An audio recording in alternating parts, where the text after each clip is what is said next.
وَلَقَدْ آتَيْنَا مُوسَىٰ، اللہ ارشاد فرماتے ہیں اس آیت میں کہ تحقیق ہم نے حضرت موسیٰ علیہ السلام کو کتاب عطا کی،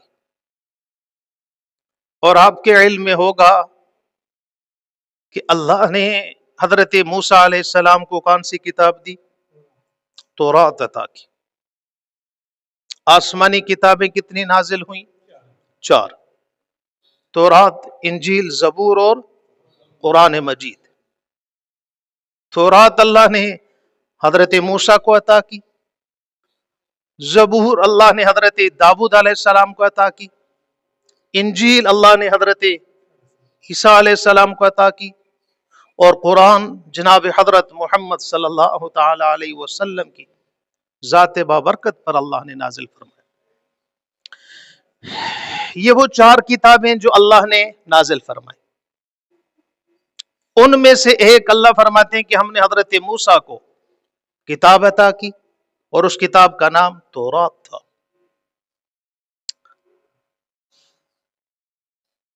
حضرت موسیٰ علیہ السلام کو جو اللہ نے تورات عطا کی، اور اللہ نے اس کا ذکر یہاں کتاب سے کیا کہ ہم نے حضرت موسیٰ کو کتاب عطا کی، حالانکہ حضرت موسیٰ علیہ السلام پر جو کتاب نازل ہوئی وہ کتاب کی شکل میں نہیں تھی، جس طرح یہ قرآن ہے کتابی شکل میں۔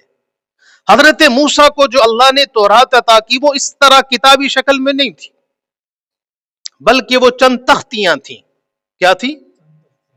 سورہ اعراف میں اللہ نے فرمایا نا کہ جب حضرت موسیٰ کوئی طور سے اللہ کی طرف سے دی ہوئی کتاب لے کر آئے، آگے دیکھا کہ قوم اللہ کی نافرمانی کر رہی ہے، تو حضرت موسیٰ جلال میں آئے، وَأَخَذَ الْأَلْوَاحَ وَأَخَذَ بِرَأْسِ أَخِيهِ يَجُرُّهُ إِلَيْهِ۔ حضرت موسیٰ جلال میں تھے، اور حضرت موسیٰ نے وہ تختیاں ایک طرف رکھ دیں۔ کیا رکھیں؟ تختیاں۔ اس سے پتہ چلا کہ حضرت موسیٰ علیہ السلام کو جو کتاب یعنی تورات دی گئی وہ کتابی شکل میں نہیں تھی، وہ تختیوں کی شکل میں تھی۔ لیکن چونکہ ان کو کتاب اس لیے کہتے ہیں کہ اللہ رب العزت نے اپنے امر سے اس کی کتابت کی تھی۔ کیا کی تھی؟ لکھا تھا اس کو۔ تو لکھی ہوئی چیز کو کیا کہتے ہیں؟ کتاب۔ ایک ایسی چیز جس میں بہت سارے مضامین ہوں اور ان مضامین پر مشتمل کسی تحریر کو کتاب کہتے ہیں۔ تو اللہ فرماتے ہیں کہ ہم نے حضرت موسیٰ علیہ السلام کو کتاب عطا کی، اور اس وقت کے جو لوگ تھے حضرت موسیٰ کے زمانے کے، اور وہاں سے لے کر پھر بعد تلک، اہل علم نے یہ لکھا کہ حضرت موسیٰ کے بعد حضرت عیسیٰ کے درمیان تقریباً 70,000 انبیاء آئے۔ کتنے آئے؟ 70,000 کم بیش انبیاء، حضرت موسیٰ سے لے کر حضرت عیسیٰ علیہ السلام تک اتنے انبیاء آئے، اور وہ سارے کے سارے انبیاء اس تورات کی ہی پیروی کرنے والے تھے، اسی کی تعلیم اپنی امتوں کو دینے والے تھے۔ اس بیچ کوئی نئی کتاب احکام کے اعتبار سے نہیں آئی۔ ہاں، حضرت موسیٰ علیہ السلام کے بعد حضرت داؤد آئے کافی عرصے بعد، اس بیچ میں اس فاصلے میں حضرت سلیمان علیہ السلام آئے، دیگر بڑے بڑے حضرت زکریا آئے، حضرت یحییٰ آئے، یہ سارے انبیاء آئے اس بیچ میں۔ اور جو اللہ نے حضرت داؤد علیہ السلام کو کتاب زبور عطا کی تھی وہ احکام کی کتاب نہیں تھی، اس کے اندر احکامات کچھ نہیں تھے۔ یہی وجہ ہے کہ آج پوری دنیا میں کہیں بھی زبور کے ماننے والے لوگ نہیں پائے جاتے، تورات کے ماننے والے پائے جاتے ہیں، انجیل کے ماننے والے پائے جاتے ہیں، اور قرآن تو الحمدللہ قیامت تک کے لیے، لیکن زبور کا ماننے والا دنیا میں ایک بھی نہیں ہے۔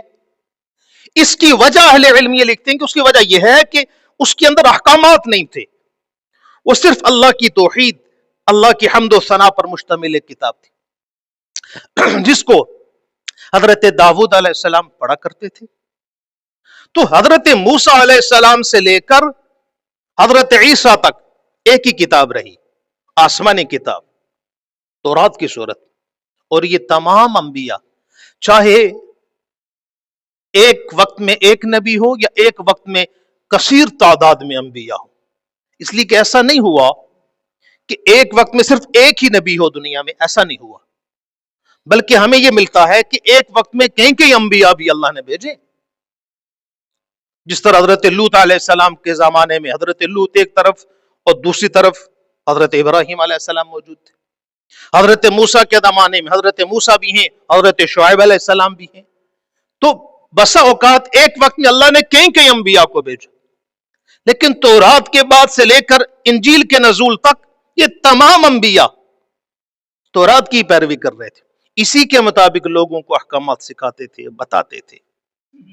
اور اس کتاب کو اللہ نے قرآن میں ہدایت کہا، کتاب ہدایت، کتاب نور، سارے جہان کے انسانوں کے لیے یہ ہدایت تھی. اگرچہ اس زمانے میں یا حضور کے زمانے تلک پھر اس کے اندر تحریفات ہو گئیں اور پھر اس کے اندر تغیر آ گیا. ہر زمانے کے جو ان کے دین اور مذہب کے ماننے والے تھے انہوں نے اس کتاب کے اندر اپنی اپنی مرضی کی تحریفات کر دی. اب صحیح نسخہ اس وقت پوری دنیا میں کہیں بھی ملنا ممکن نہیں ہے جو صحیح نسخہ ہو، وہ جو حضرت موسیٰ پر اللہ نے نازل فرمایا نہیں مل رہا، اس کے اندر تحریفات آ گئی. یہی وجہ ہے کہ ایک مرتبہ اللہ کے رسول صلی اللہ علیہ وسلم بیٹھے ہوئے تھے مجلس میں، تو دیکھا کہ حضرت عمر رضی اللہ تعالیٰ عنہ کوئی ایک کتابچہ پڑھ رہے ہیں، کوئی ایک ورق، کوئی ایک صفحہ پڑھ رہے ہیں. اللہ کے رسول صلی اللہ علیہ وسلم نے دور سے دیکھا تو دیکھ کر آپ علیہ السلام جلال میں آ گئے، حضور غصہ میں آ گئے. تو حضرت عمر رضی اللہ تعالیٰ عنہ کے پاس جو صحابی بیٹھے تھے انہوں نے اللہ کے رسول کے چہرے کو دیکھا تو محسوس کر دیا کہ حضور ناراض ہیں، خفا ہو رہے ہیں. تو انہوں نے حضرت عمر سے یوں کونی سے کسی چیز سے اشارہ کیا، بھائی اس کو بند کریں جو آپ پڑھ رہے ہیں، دیکھو حضور دیکھ رہے ہیں. انہوں نے اللہ کے رسول کے چہرے کو دیکھا تو سمجھ گئے. صحابہ کی یہی خاصیت تھی کہ اللہ کے رسول صلی اللہ علیہ وسلم کے چہرے کو دیکھ کر سمجھ جاتے تھے کہ ہمارے اس عمل پر حضور خوش ہیں یا ناخوش ہیں. تو حضرت عمر اللہ کے رسول کے پاس آ گئے اور آ کر آپ علیہ السلام کے گھٹنوں کے ساتھ اپنا گھٹنا ملایا اور عاجزی کے ساتھ حضور کے سامنے بیٹھے اور کہنے لگے، یا رسول اللہ صلی اللہ علیہ وسلم، پہلے میں اللہ سے معافی مانگتا ہوں، پھر میں آپ سے مانگتا ہوں اگر مجھ سے کوئی لغزش ہوئی. تو اللہ کے رسول نے حضرت عمر سے کہا کہ عمر، لو کان موسیٰ حیا لما وسعہ الا اتباعی. عمر تو تورات پڑھ رہا تھا، یاد رکھو کہ اگر اس زمانے میں، میرے زمانے میں حضرت موسیٰ علیہ السلام بھی آ جائیں وہ بھی میری ہی پیروی کریں گے، اپنی کتاب کی پیروی نہیں کریں گے، چونکہ قرآن اب قیامت تلک کے انسانوں کے لیے. تو اللہ فرماتے ہیں کہ ہم نے حضرت موسیٰ علیہ السلام کو کتاب عطا کی، اور وہ تورات تھی جو اللہ کی طرف سے حضرت موسیٰ کو تختیوں کی صورت میں دی گئی تھی، اور حضرت موسیٰ علیہ السلام اور ان کے بعد کی انبیاء اسی کی تعلیمات اپنی امتوں کو دیتے رہے. وَقَفَّيْنَا مِن بَعْدِهِ بِالرُّسُلِ. اور اللہ فرماتے ہیں کہ ہم نے ایسا نہیں ہوا کہ حضرت موسیٰ پر نبوت ختم ہوئی، نہیں، حضرت موسیٰ کے بعد بھی ہم نے موافقت کی، بہت سارے رسولوں کے ذریعے ہم نے یہ موافقت کی، یعنی ہم نے انبیاء کو کہ بھیجنے کا سلسلہ تسلسل کے ساتھ جاری رکھا. حضرت موسیٰ کے بعد بھی جیسے میں نے آپ کو بتایا تقریباً 70,000 انبیاء آئے ایک قول کے مطابق. تو اللہ فرماتے ہیں ایسا نہیں ہوا، بلکہ حضرت موسیٰ کے بعد بھی، حضرت موسیٰ کے زمانے میں ان کے بھائی حضرت ہارون بھی نبی تھے، لیکن چونکہ حضرت ہارون پہلے وفات پا گئے، پھر حضرت موسیٰ وفات پائے، اور حضرت موسیٰ کے خادم خاص حضرت شمعون علیہ السلام جو اس وقت حضرت موسیٰ کے صحابی تھے، بعد میں اللہ نے ان کو کیا بنایا؟ نبی بنایا. پھر ان کی نسل سے آگے حضرت داؤد آئے، حضرت سلیمان، حضرت یحییٰ، دیگر انبیاء آتے رہے. تو اللہ فرماتے ایسا نہیں ہوا کہ ایک دو نبی بھیج دیے، بھائی میں نے موافقت کی، تسلسل کے ساتھ میں رسول بھیجتا رہا دنیا کے اندر.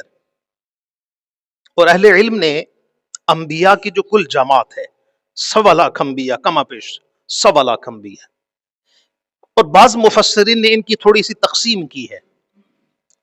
مفسرین نے یہ لکھا کہ حضرت آدم علیہ السلام سے لے کر حضرت نوح تک، یعنی علماء مفسرین نے انبیاء کی تقسیم کی کہ حضرت آدم سے لے کر حضرت نوح تک جتنے بھی نبی آئے، ان سبھی لوگوں کا کام کیا تھا کہ لوگوں کو صرف اللہ کی طرف بلاتے تھے. کیا کرتے تھے؟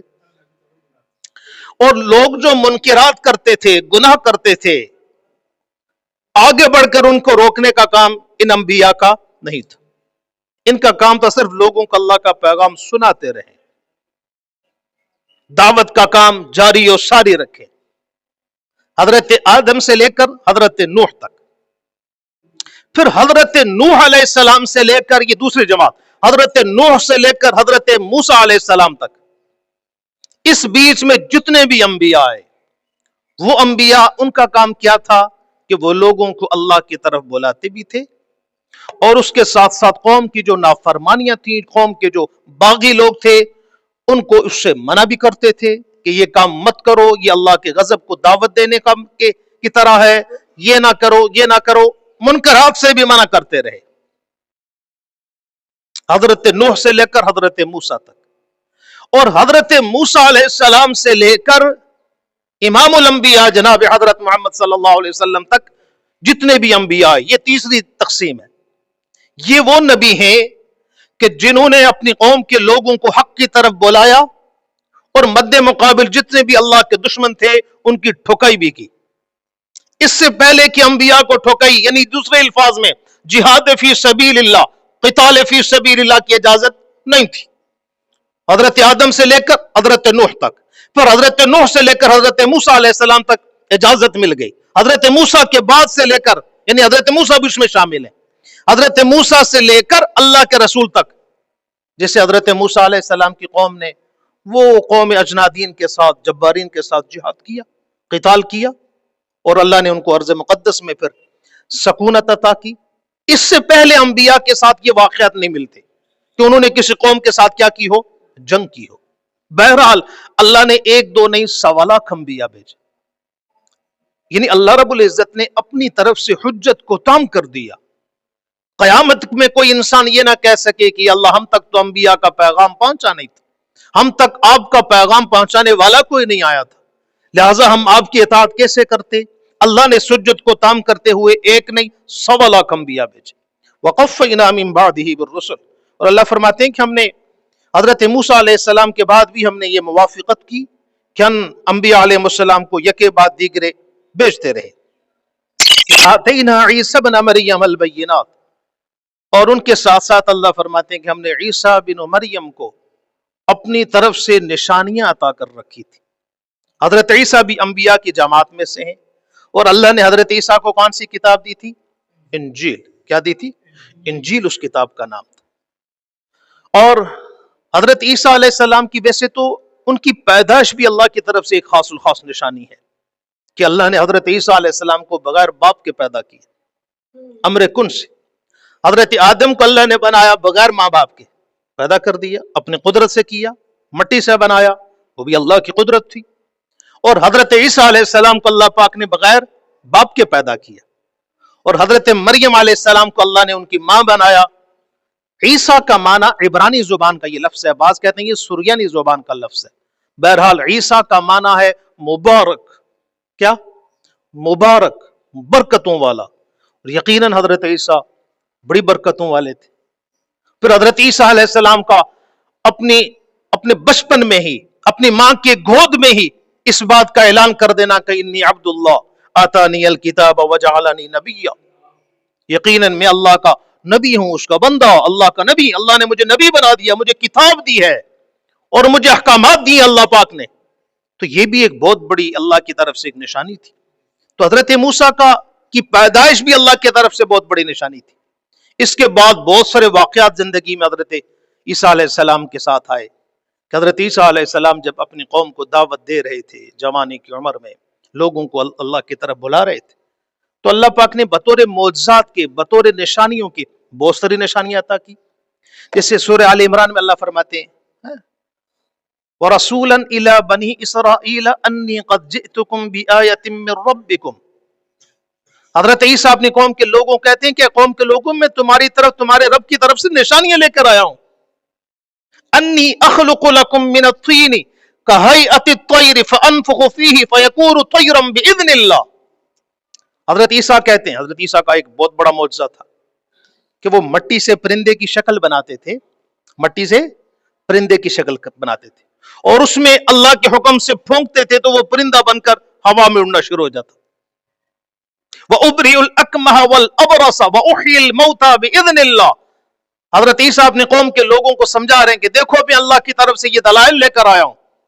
حضرت عیسیٰ علیہ السلام جو پیدائشی کوڑے لوگ یا برس کے لا علاج جو مریض ہوتے تھے, حضرت عیسیٰ اللہ کے حکم سے ان کے جسم پر یوں ہاتھ پھیرتے تھے تو وہ ٹھیک ہو جاتے تھے.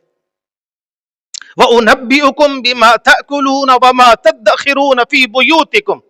حضرت عیسیٰ اپنے قوم کے لوگوں کو کہتے تھے کہ دیکھو بھائی میں یہ بھی بتا سکتا ہوں اللہ کے حکم سے کہ آج تم نے دوپہر کو کیا کھایا, یہ بھی بتا سکتا ہوں. اور میں یہ بھی اللہ کے حکم سے بتا سکتا ہوں کہ تمہارے گھر کے اندر اس وقت موجود کھانے میں کیا کیا چیزیں پڑی ہوئی ہیں, کیا کھا کر میری محفل میں آئے ہو یہ بھی جانتا ہوں, یہ بھی بتا سکتا ہوں. تمہارے گھر کے اندر کیا چیزیں ہیں وہ بھی بتا سکتا ہوں. اللہ فرماتے ہیں کہ ہم نے حضرت عیسیٰ علیہ السلام کو یہ نشانیاں عطا کر رکھی تھی. یہ وہ ساری نشانیاں تھی جو اللہ نے حضرت عیسیٰ علیہ السلام کو عطا کی, جس کا اللہ ذکر کر رہے ہیں کہ ہم نے وَآتَيْنَا عِيسَى ابْنَ مَرْيَمَ الْبَيِّنَاتِ, ہم نے عیسیٰ بن مریم کو اپنی طرف سے بہت ساری نشانیاں عطا کر رکھی تھی. وَأَيَّدْنَاهُ بِرُوحِ الْقُدُسِ, اور اللہ فرماتے ہیں کہ ہم نے حضرت عیسیٰ علیہ السلام کی تائید کی, مدد کی روح قدس کے ساتھ. روح القدس سے مراد حضرت جبریل امین ہے, حضرت جبریل امین ہے. تو حضرت جبریل امین کی طرف سے اللہ فرماتے ہیں کہ ہم نے حضرت جبریل کے ذریعے حضرت عیسیٰ کی مدد کی, تائید کی. کیسے تائید کی کہ حضرت عیسیٰ علیہ السلام ہی حضرت مریم کے پاس آئے تھے. وہ سورہ مریم کے اندر اللہ نے ذکر کیا کہ جب حضرت جبریل امین آئے اور انہوں نے آ کر حضرت مریم سے کہا کہ میں اللہ کی طرف سے بھیجا گیا ہوں اور میں تمہیں خوشخبری دیتا ہوں ایک بیٹے کی. تو حضرت مریم نے کہا تھا کہ یہ کیسے ممکن ہے جبکہ مجھے ابھی تک کسی بندہ بشر نے چھوا بھی نہیں ہے, مجھے بیٹا کیسے ہو سکتا ہے. تو حضرت جبریل نے کہا کہ بھئی یہ اللہ کے فیصلے ہیں, اللہ یہ چاہتے ہیں ایسے ہو تو ایسے ہی ہوگا. تو اس وقت سے اللہ رب العزت نے حضرت جبریل علیہ السلام کے ذریعے تائید کی. پھر حضرت عیسیٰ علیہ السلام کا دنیا میں آنا, اللہ رب العزت نے حضرت جبریل کے واسطے سے فرشتوں کے پروں پر حضرت عیسیٰ علیہ السلام کو دنیا میں لایا. تو اللہ فرماتے ہیں وَأَيَّدْنَاهُ بِرُوحِ الْقُدُسِ, ہم نے حضرت عیسیٰ علیہ السلام کی تائید کی, مدد کی روح قدس کے ذریعے. أَفَكُلَّمَا جَاءَكُمْ رَسُولٌ بِمَا لَا تَهْوَى أَنفُسُكُمُ اسْتَكْبَرْتُمْ. اللہ فرماتے ہیں جب بھی کبھی تم لوگوں کے پاس میرے رسول آئے, تمام انسانیت کو اللہ مخاطب کر کے کہہ رہے ہیں کہ جب بھی کبھی تمہارے پاس میرے رسول آئے, کیا ہوا کہ لا تہوا انفسکم استکبرتم, تمہارے نفوس نے کیا کیا, تکبر کیا. تم نے کیا کیا, تکبر. تکبر کا مطلب یہ ہے کہ تم نے انکار کر دیا, تم نے انکار کر دیا. دیکھیے لڑکے کدھر ہے, دیکھو بھئی یہ بجلی ہے یا باہر چلی گئی, وہاں سے بند ہل گئی ہوگی شاید. انفسکم استکبرتم, میرے رسولوں کی جتنی بھی تعلیمات تھیں ان تعلیمات سے تم نے انکار کر دیا. کیا کر دیا, انکار کر دیا. یعنی کہ ہر نبی کے زمانے میں, اکثر درس میں بھی یہ بتاتا رہتا ہوں کہ دیکھو دنیا کے اندر جتنے بھی انبیاء آئے, ان انبیاء کی جتنی بھی امتیں تھیں, ان امتوں میں سے اکثر لوگوں نے کیا کیا, اکثریت مخالفت تھی انبیاء علیہ السلام کی. یعنی ماننے والے لوگ بہت قلیل تھے, ماننے والے ہر زمانے میں بہت قلیل لوگ تھے, نہ ماننے والوں کی تعداد ہر زمانے میں زیادہ رہی. آپ اللہ کے رسول کی زندگی کو دیکھیں, حضور علیہ السلام مکہ میں ہیں, دن رات محنت کر رہے ہیں, تقریباً 13 سالہ مکہ کی زندگی حضور کی ہے کہ سارے عرصے میں ماننے والے لوگ بہت قلیل تھے. 13 سال کی محنت کا نتیجہ میں تقریباً 200-250 لوگ 300 لوگ مسلمان ہوئے, ورنہ اکثر سارے کے سارے کیا رہے, مخالف رہے. اور یہ سلسلہ چلتا رہا یہاں تک کہ وہ جب مکہ فتح ہوا پھر سارا عرب اسلام میں داخل ہوا. لیکن ہر زمانے میں انبیاء علیہ السلام کے ماننے والے لوگ بڑے قلیل رہے, مخالفین زیادہ رہے, اکثریت مخالفین کی رہی ہے. اور اکثریت کا مخالف ہو جانا کسی کے ناحق ہونے کی دلیل نہیں ہے.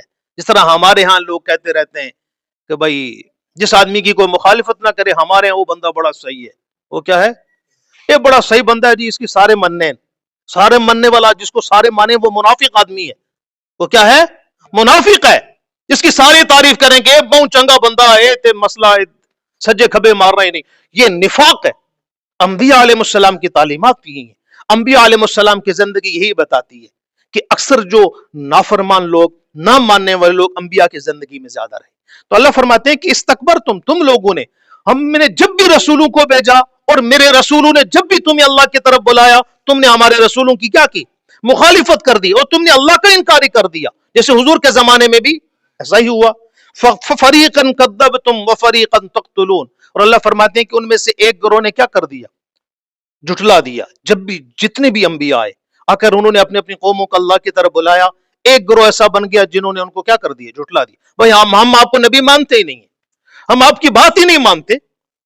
اور یہاں تک کہ بعض تو انبیاء کی قوموں نے انبیاء سے کہا کہ بھئی جس عذاب سے تم ہمیں ڈراتے ہو وہ عذاب ہم پر لے کر آؤ، وہ عذاب ہم پر لے کر آؤ، ہم ڈرنے والے نہیں ہیں. ایک گروہ نے تو انبیاء کا انکار کر دیا. فَفَرِيقًا تَقْتُلُونَ. اور اللہ فرماتے ہیں کہ ایک گروہ ایسا تھا کہ جس نے کیا کیا؟ انبیاء کا قتل کیا. بہت سارے انبیاء کو قتل کیا گیا اللہ کے دین کے لیے، اس کی حقانیت کے لیے، لوگوں کو سمجھانے کے لیے. تو یہ قربانیاں دینا اللہ کے دین کے لیے یہ انبیاء سے چلا آ رہا یہ سلسلہ ہے جو اب تلک ہے. اس زمانے میں بھی انبیاء علیہ السلام کے بعد، حضور کے بعد صحابہ دوڑا دوڑ قربانیاں، لا تعداد صحابہ نے قربانیاں دی اللہ کے دین کے لیے. صحابہ کے بعد ائمہ مجتہدین کا، تابعین کا زمانہ، ہر زمانے میں اللہ کے دین پر مر مٹنے والے بڑے کثیر تعداد میں بھی لوگ رہے ہیں.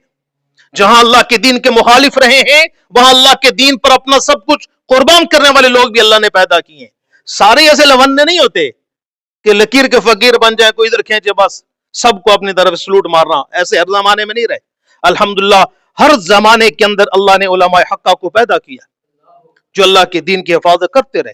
اس وقت بھی آپ دیکھیں کہ موجودہ دور کے اندر جتنے بھی فتنے ہیں، چاہے وہ قادیانیت کا فتنہ ہے اور اس طرح دشمنان صحابہ کے فتنے ہیں، جس قدر بھی فتنے، ان فتنوں کے خلاف مد مقابل علماء میدان میں آئے ہوئے ہیں. ہر ایک فتنے کا بالکل سرکوبی کر رہے ہیں علماء کرام. تو یہ انبیاء سے ورثے میں ملا ہے اہل علم کو. تو اللہ کی انبیاء نے بھی کیا کیا؟ بڑی قربانیاں دی. بنی اسرائیل کے بارے میں علامہ ابن کثیر رحمۃ اللہ علیہ نے لکھا ہے کہ بنی اسرائیل کے لوگوں نے ایک ایک وقت میں کئی سو انبیاء کا قتل کیا، اور ایسے ظالم تھے کہ انبیاء علیہ السلام کو قتل کر کے آ کے گھر میں ایسے بیٹھ جاتے تھے، اپنے کام دھندے میں ایسے لگ جاتے تھے جیسے انہوں نے کوئی گناہ ہی نہیں کیا. حالانکہ اللہ کے رسول صلی اللہ علیہ وسلم سے پوچھا گیا، یا رسول اللہ سب سے بڑا گناہ، سب سے بڑا منحوس اور ناکام انسان کون ہے؟ بدبخت انسان کون ہے یا رسول اللہ؟ انسانوں میں سب سے بدبخت کون ہے؟ اللہ کے رسول صلی اللہ علیہ وسلم نے فرمایا کہ انسانوں میں سب سے بدبخت انسان وہ ہے جس نے کسی نبی کو قتل کیا، یا کسی نبی نے جس کو اپنے ہاتھوں سے قتل کیا. اس سے بڑا بدبخت کائنات میں کوئی نہیں. تو ان لوگوں نے، ان بنی اسرائیلیوں نے کئی سو انبیاء کا قتل کیا، لیکن پھر بھی انبیاء کا تسلسل اللہ نے جاری رکھا. اللہ نے یہ نہیں کہا کہ چلو بھائی انہوں نے میرے نبیوں کو قتل کر دیا اب میں نبی کو نہیں بھیج رہا ہوں. نہیں، نبی پھر بھی آتے رہے، لوگوں کو اللہ کا پیغام سناتے رہے، قطع نظر اس سے کہ بھائی انہیں مارا بھی جا سکتا ہے. آج کل لوگ تو ہر ایک چیز سے ڈر ڈر کر دین حق کی بات کرنے کے بھی قابل نہیں ہے. ایک دفعہ ہم اسلام آباد میں تھے، وہاں کچھ لوگوں کا تذکرہ ہوا جو اس وقت اور ابھی بھی ماشاءاللہ بڑا ان کا نام ہے، ایک بڑے علامہ صاحب ہیں، ان کے نام کے ساتھ بڑا نام لکھا جاتا ہے. جب بھی کبھی ان کے نام آتے ہیں نا، علامہ صاحب فلاں، بڑے بڑے نام کے ساتھ ان کو لکھا جاتا ہے. پتہ چلا کہ کسی زمانے کے اندر گورنمنٹ نے ان کو پکڑ کر جیل میں بٹھایا اور انہیں یہ کہا کہ اچھا بھائی تم یہ کام کرو، اس سے توبہ کرو تب ہم چھوڑیں گے. تو وہ سارے توبہ طائب ہو کر اپنے وہ سارے معاملات جو اللہ کے دین کے لیے صدائیں بلند کر رہے تھے وہ ساری وہاں بیچ کر اس پر سائن کر کے حضرت صاحب آ کر بیٹھے ہوئے. اور اب وہ لوگوں کو بتا رہے ہیں کہ حضرت صاحب کی پگڑی بڑی ہے، ماشاءاللہ جبہ حضرت صاحب کا بہت بڑا ہے، یہ مفسر قرآن صاحب ہیں، لیکن ان کی زبان پر تالے لگے ہیں، مجال یہ کہ بولیں. کہ آج کل ایسا ہی چل رہا ہے. تو بہرحال انبیاء علیہ السلام کے جو ماننے والے اب تلک اللہ کے دین کے لیے اپنی قربانیاں دے رہے ہیں، چاہے ان کو قتل کیا جائے، چاہے انہیں سولی چڑھا دیا جائے، چاہے انہیں ہتھکڑی پہنائی جائے، چاہے انہیں گولی مار دی جائے، لیکن الحمدللہ سارے ایک جیسے نہیں ہیں. بہت سارا بکاؤ مال بھی بہت ہے، ڈپلیکیٹ مال بہت سارا ہے، لیکن الحمدللہ اہل حق بھی بہت زیادہ ہے. اللہ پاک ہمیں اہل حق کے ساتھ رہنے کی اور ان کی باتوں پر عمل کرنے کی توفیق عطا